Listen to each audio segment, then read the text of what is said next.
भोला छोड़ी द पियल गांजा। अजी मानीला हमर बात भोला छोड़ी द पियल गांजा। अजी खाला मलाई बर्फ भोला मोहन रहतो ताजा। अजी खाला मलाई बर्फ भोला मोहन रहतो ताजा। कवन मजा मिलो हो भोला पिए में तोहरा गांजा। अजी कवन मजा मिलो हो भोला पिए में तोहरा गांजा।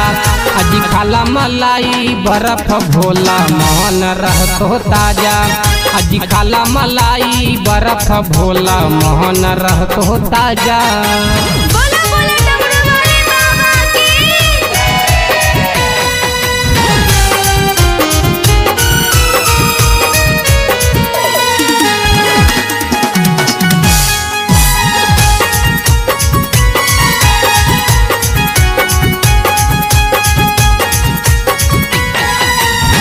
भंगिया धतूराबा में कवन मजा पाबो हो।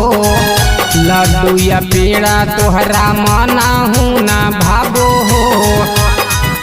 ए जी बोले भंगिया धतूराबा में कवन मजा पाबो हो। लड्डू या पेड़ा तोहरा मना हूँ ना भाबो हो। अजी हमारा से पीसे तो न भंगिया दर्द करो हो पांजा। अजी हमारा से पीसे तो न भंगिया दर्द करो हो पांजा। अजी खाला मलाई बर्फ भोला मोहन रहतो ताजा।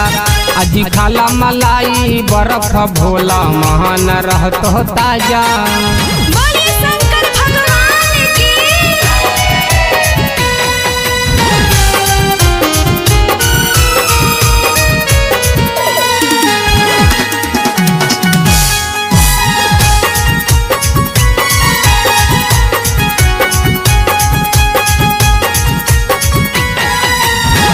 रोज रोज करो हाको हमारा परेशान जी। चली जैबो नैहर भोला हो बेदा बिहान जी। ए भोले रोज रोज करो हाको हमारा परेशान जी। चली जैबो नैहर भोला हो बेदा बिहान जी। कहे मनीषवा नहीं हमें कहबो तोहर नतीजा। कहे मनीषवा नहीं हमें कहबो तोहर नतीजा। अजी खाला मलाई बर्फ भोला मोहन रहतो ताजा। अजी खाला मलाई बर्फ भोला मोहन रहतो ताजा।